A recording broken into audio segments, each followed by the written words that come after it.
Right. I should like to thank Stephen Balch, first of all, for introducing me to the NAS. I had never heard of the NAS until about 3 years ago.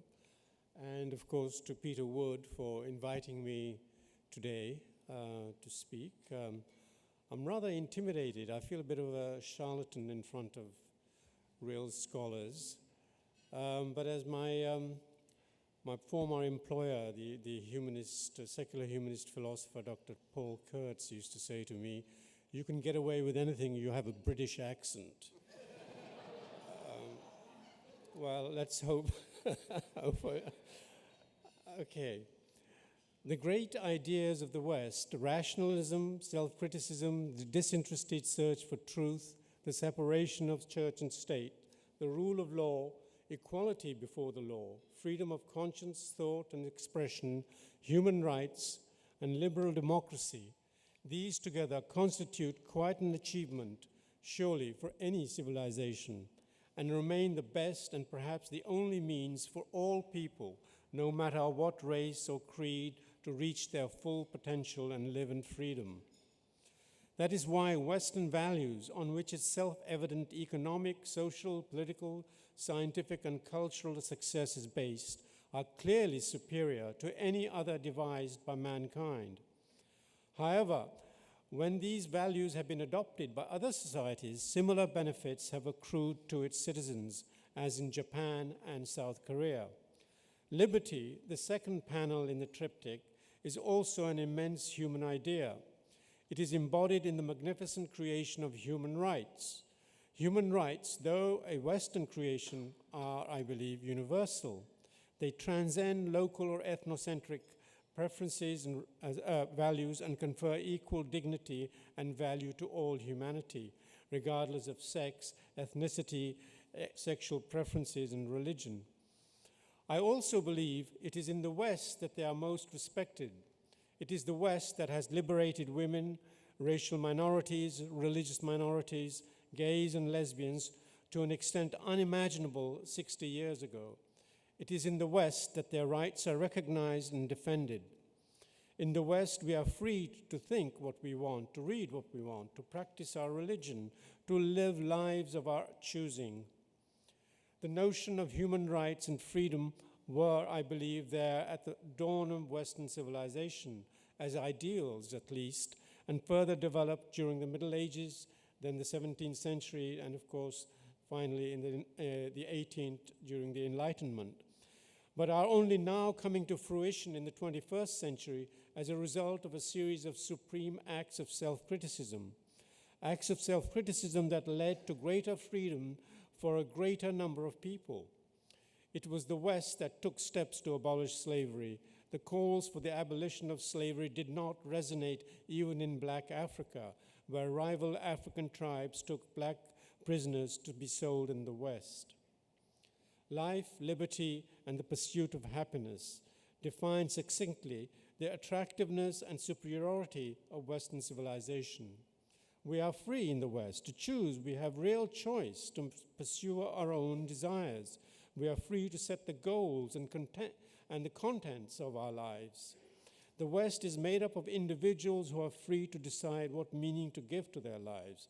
In short, the glory of the West is that life, to quote Roger Scruton, is an open book.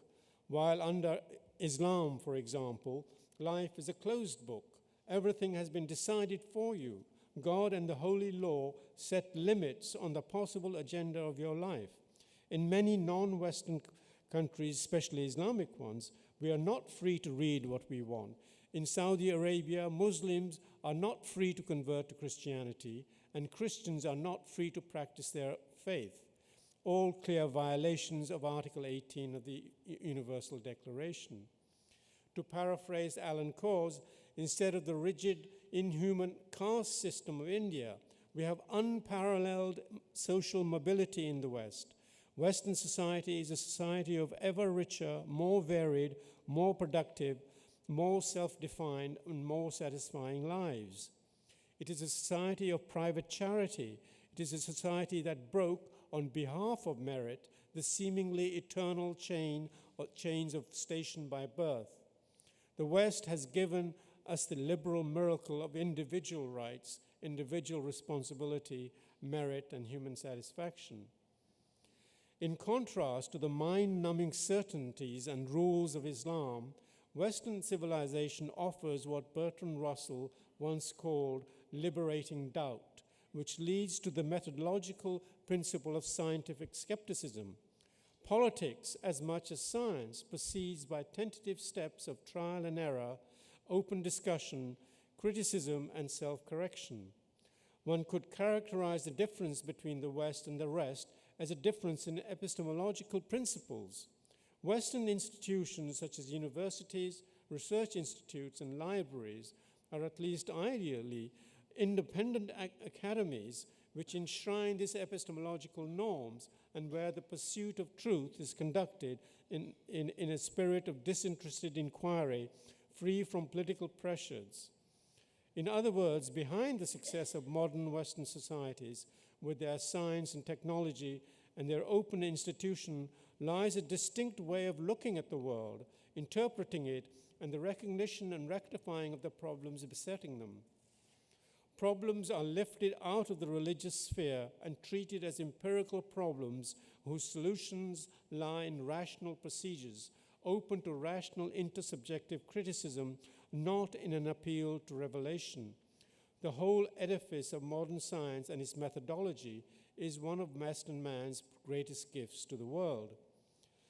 But the West did not only give the world almost every scientific discovery for the last 500 years, from electricity to computers, but gave us, thanks to his humanitarian impulses, that's part of what I call its universalism, the Red Cross, Doctors Without Frontiers, Reporters Without Frontiers, Human Rights Watch, and Amnesty International. It is the West that provides the bulk of the aid to beleaguered Darfur. Islamic countries are conspicuous by their absence. Next to rationalism and universalism comes self-criticism as one of the fundamental principles of Western civilization. But self-criticism is not just the chance tenor of scattered writings in the Western canon, and is not confined to some minor or sub-literary genre such as satire. It is the entire warp and woof of Western civilization. One could argue that the European novel, for example, taking its inspiration from Cervantes' great work Don Quixote, has ever since concerned itself with life as it is and how it ought to be, depiction and implicit criticism. Greek rationalism naturally leads to a striving for knowledge. We may take Cicero's remarks on duties as representative of an educated Roman's similar attitude toward knowledge. Man is a rational creature, and by virtue of his rationality, man seeks knowledge. Cicero wrote, "Inquiry into and searching for truth are primary characteristics of mankind. So when we are free from business obligations and other preoccupations, we become eager to see something new, to hear and learn something. We begin to think that knowledge about the mysteries and the wonders of the world is necessary for a happy life." About 3 years ago, the Secular Humanist Institute where I was working, we managed to get a visa for an Iraqi who was working in a hospital as a kind of superior male nurse, really, to come over. He'd never been out of his country. And I took him to a local Barnes & Noble once, and I left him there. I said, "Look, I have to go and get some books." And when I came back, I saw him photographing the section which had all the magazines. And I said, "Why are you doing this?" He says, "Well, I was talking to my friend back in Iraq on the telephone, and I was telling him about the number of magazines that were on sale. My friend refused to believe me. I said, what sort of subjects can there possibly be? There can't be so many magazines." He was absolutely astonished. We did a very quick count, and there were at least 1,000 different titles. I talk more about that in my book, but it's an indication of the notion that we are free, that we have this desire for knowledge, to cultivate our taste. The Iraqi was furious that his society had not produced the conditions, the economic, social, cultural conditions which allow this kind of intellectual activity. This need did not satisfy this need for knowledge. At least in the West, the idea of knowledge for its own sake has perdured obstinately, holding its ground from age to age. In the words of Cardinal Newman, in his classic, The Idea of the University, in his classic, The Idea of the University, Cardinal Newman devotes an entire chapter to defending the idea of knowledge for its own sake, which incidentally is an anathema to totalitarian societies. There are some wonderful passages in von Hayek's classic work of how everything had to be subservient to the great communist cause. Even the chess in the service of the ideology, and the playing of any musical instrument could only be justified if it somehow served the totalitarian cause. And this is the same thing with Islam. According to Al-Ghazali, for example, you cannot have any music unless the music somehow advances the cause of Islam. Concomitant with the desire to know is the thought that one should at least aim at the truth, even though we may only approximate it most of the time. In other words, the goal is to eventually acquire objective knowledge after a process of trial and error, conjectures and refutations, corroboration and disconfirmation. The attainment of truth is the common end of all the sciences understood in the broadest sense. Indeed, philosophers have often defined knowledge in terms of truth, knowledge being justified true belief. Continental charlatans, postmodernists and others, have cast doubt on the possibility of objective knowledge, and they have further argued that the very notion of truth is coercive, imperialist, and a part of the discourse of power. To reject the notion of truth, objective knowledge that is to abandon the very possibility of science, rational discourse, and even morality, civil society, and politics, since ethical and political decisions often depend on having access to knowledge that is of objective knowledge. The pursuit of knowledge, of truth, is enshrined in what was one of the greatest creations of Western civilization, the university, modeled on the Brotherhood of Pythagoras, the Academy of Plato, and the Lyceum of Aristotle. Most of the non-Western universities have in some way or other copied the principles and structures of Western universities, are even run by scholars and administrators trained in Western universities. And of course, even non-Westerners come to the West, to Western universities, to learn not just science and technology, but about their own culture. They have the greatest scholars until very recently, last 50 years, let's say, the greatest scholars of Islam were always the Europeans, the Westerners, Americans, and so on. There's no non-Western university, for example, in the Islamic world, which offers the kind of the course that we offer here in the West on Islamic civilization. There's none which offers an in-depth course on Western civilization in the Islamic world. The Greeks created the modern university as a home for reason, free inquiry, and unfettered curiosity, and the search for objective knowledge, which was essentially shareable and which underlined the unity of man as man. Right, how are we doing? Oh yeah, 5 minutes. Sorry, I'm going very quickly. The West, in giving into the political correctness and in being corrupted by Saudi and other Arab money, is ceasing to honor the original intent of the university. In recent years, Saudi Arabia and other Islamic countries have established chairs of Islamic studies in prestigious Western universities, which are then encouraged to present a favorable image of Islam.